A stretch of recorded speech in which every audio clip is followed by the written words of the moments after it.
الحمد لله نحمده ونستعينه ونستغفره ونعوذ بالله من شرور أنفسنا ومن سيئات أعمالنا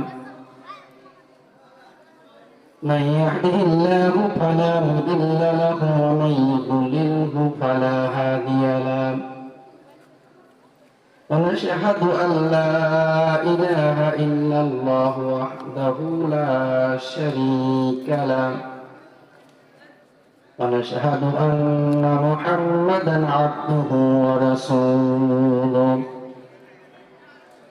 الذي أرسله بالحق بشيرا ونذيرا وداعيا إلى الله بإذنه وسراجا منيرا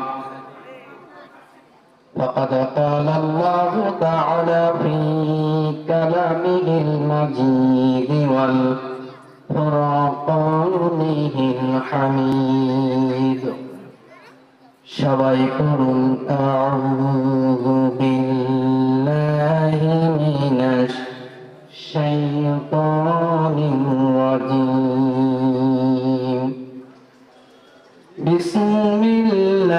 বিসমিল্লাহির রাহমানির রাহিম ইকরা বিসমি রাব্বিকাল্লাযী خلق الإنسان من علق اقرأ وربك الأكرم الذي علم بالقلم علم الإنسان ما لم يعلم صدق الله العظيم وقال رسول الله صلى الله عليه وسلم طلب العلم فريضة على كل مسلم أو كما قال عليه الصلاة والسلام في شان حبيبي إن الله وملائكته يصلون على النبي يا أيها الذين آمنوا صلوا عليه وسلموا تسليما اللهم صل على سيدنا مولانا محمد وعلى آله سيدنا مولانا محمد সবাই জোরে সোরে মহব্বতের সাথে পড়ুন আল্লাহুম্মা সাল্লি আলা سيدنا مولانا محمد وعلى آله سيدنا مولانا محمد রেখে গেলেন আমার নবী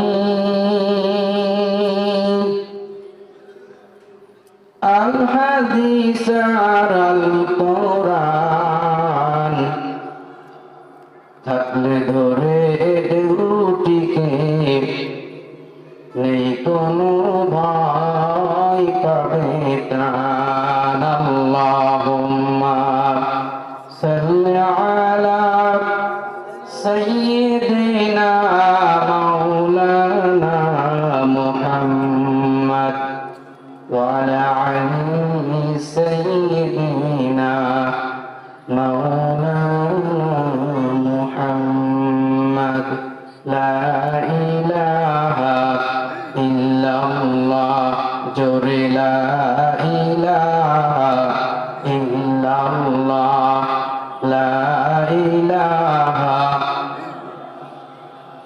সাদত জান্নাত বানাইলো মনের মতো সাজাইলো একটি কদম দেবার আগে আজরাইলকে আল্লাহ পাঠাইলো লা ইলাহা ইল্লাল্লাহ জোরে লা ইলাহা লা ইলাহা ইল্লাল্লাহ মুহাম্মাদুর রাসূলুল্লাহ। সবাই বলুন সাল্লাল্লাহু আলাইহি ওয়াসাল্লাম। মাহিদিয়া সম্মানিনী মাহিদিয়া মহিলা ফাজিল ডিগ্রি মাদ্রাসা এর উদ্যোগে আয়োজিত তাফসীরুল কোরআন মাহফিলের সম্মানিত সভাপতি, আজকের মাহফিলের প্রধান আলোচক, বিশিষ্ট ইসলামী চিন্তাবিদ ও মুফাসসিরে কোরআন হযরত মাওলানা আবুল হায়াত। আরো আলোচনা করবেন অত্র প্রতিষ্ঠানের সম্মানিত শিক্ষক হযরত মাওলানা রবিউল ইসলাম এবং আরো আলোচনা করবেন হাফেজ কারি মাওলানা মোহাম্মদ কামাল হোসেন সহ অন্যান্য ওলামায়ে কেরাম। আমার সামনে উপস্থিত ইসলাম প্রিয় ভাইরা, পদ্মার অন্তরালে অবস্থান করা সতী সাধবী মা এবং বোনেরা, বিভিন্ন দায়িত্বশীল ভাইরা, বিভিন্ন সাংবাদিক ভাইরা এবং আমার সম্মুখে উপস্থিত দিনদার ইসলাম প্রিয় ভাইরা, আমি আমার অন্তরস্থল থেকে সশ্রদ্ধ সালাম পাঠ করছি। আসসালামু আলাইকুম ওয়া রাহমাতুল্লাহি ওয়া বারাকাতুহু। আপনারা কেমন আছেন সবাই? সালাম দেওয়া সুন্নাত, উত্তর দেওয়া কি ওয়াজিব? সালামের উত্তর সকলেই সুন্দরভাবে দেওয়া উচিত। যাক, আমি আপনাদের সামনে ভূমিকা ছাড়াই কথা বলি, যেহেতু সময় অল্প, স্বল্প সময়ের মধ্যে আমি আপনাদের সামনে দু একটা কথা বলতে চাই। আমি আপনাদের সামনে পবিত্র কুরআনুল কারীমের 30 নম্বর পারার সূরাতুল আল আলাক থেকে 5টি আয়াত তেলাওয়াত করেছি। আল্লাহ সুবহানাহু ওয়া তাআলা এই কুরআনুল কারীম এমন এক সময়ে নাযিল করেছিলেন যেই সময়টিকে বলা হয় অন্ধকারের যুগ, আইয়ামে জাহিলিয়াতের যুগ। এই আইয়ামে জাহিলিয়াতের যুগে আল্লাহ সুবহানাহু ওয়া তাআলা সর্বকালের সর্বশ্রেষ্ঠ মহাগ্রন্থ বিশ্বনবী মুহাম্মদুর রাসূলুল্লাহ সাল্লাল্লাহু আলাইহি ওয়াসাল্লামের উপরে অবতীর্ণ করেছিলেন। আর এই কুরআনুল কারীমের দাওয়াত পেয়ে তদন্তীকালের সেই সময়ে যারা ছিল সবচেয়ে বড় সন্ত্রাসী, যারা ছিল সবচেয়ে বড় খারাপ মানুষ, তারা সোনার মানুষে পরিণত হয়েছে। ঠিক কিনা বলুন? আল্লাহ নবী বলেছেন, খায়রুল কুরুনি করনি, আমার যুগ স্বর্ণের যুগ। সুতরাং আসুন সেই মহাগ্রন্থ আল কোরআন থেকে আমি আপনাদের সামনে ছোট্ট ছোট্ট 5টি আয়াত তেলাওয়াত করেছি। অল্প সময়ের মধ্যে আমরা এই আলোচনায় শুনতে চেষ্টা করি। শোনার আগে আমাদের কিছু আদব রক্ষা করতে হবে। আল্লাহ পাক বলেছেন, ওয়াইজা কুরিয়াল কুরআনু ফাসতামিউ লাহু ওয়া আনসিতু লাআল্লাকুম তুরহামুন। যখন তোমাদের সামনে কোরআন তেলাওয়াত করা হয় তখন তোমরা চুপ থাকবে। কোরআন শরীফ শোনার আদব কি? কোরআন এবং হাদিসের কথা যখন আপনাদের সামনে কেউ পেশ করবে তখন ওটাকে ধৈর্যের সাথে চুপ করে শুনতে হবে, কথা বলা যাবে না। ওয়া আনসিতু লাআল্লাকুম তুরহামুন। আল্লাহ পাক বলেছেন, যারা চুপ থাকবে এবং শুনবে, লাআল্লাকুম তুরহামুন, আল্লাহ পাক তাদের প্রতি সম্ভবত রহমত নাযিল করবেন। সুবহানাল্লাহ। এখন চাই না আজকের এই মাহফিল থেকে আল্লাহ পাক আমাদের প্রতি রহমত করুন? চাই কিনা বলুন? আল্লাহ পাক যেন আমাদের প্রত্যেকটি বক্তার প্রত্যেকটি কথা আমরা সুন্দরভাবে খেয়ালের সাথে শ্রবণ করে ওই কথার মধ্যে যে শিক্ষাগুলি আছে এই শিক্ষাগুলি আমরা ধৈর্যের সাথে শুনে এবং ওই শিক্ষাগুলো আমরা অর্জন করতে পারি। আসুন আমি আবার আপনাদের সামনে পাঠ করছি, সবাই বলুন أعوذ بالله من الشيطان الرجيم بسم الله الرحمن الرحيم اقرأ باسم ربك الذي خلق আল্লাহ পাক বলেছেন ইকরা পাঠ করো বিসমি রাব্বিকাল্লাযী খালাক তোমার সেই প্রভুর নামে যে প্রভু তোমাদেরকে সৃষ্টি করেছেন। বলুন আমরা পড়ার মধ্যে কোন পড়াটি পড়ব? আমার সন্তানগুলিকে আমরা কোন শিক্ষা আগে দিব?